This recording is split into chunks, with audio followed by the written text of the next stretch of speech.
அட்டா வகையில் எப்படி பிடிக்க முடியுமா? அதான்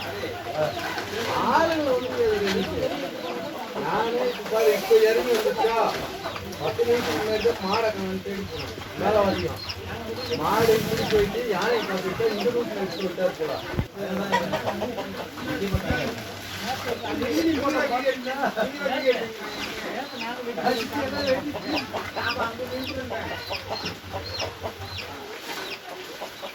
அட்டா வகையில் எப்படி பிடிக்க முடியுமா? அதான் இப்போ இறங்கி வந்துச்சா 10 நிமிஷம் முன்னாடி மாடை தேடி போனோம். மேலே வரையும் மாடு இப்படி போயிட்டு யானை பார்த்துட்டு இந்த ரூட்டில் எடுத்து விட்டார் போல.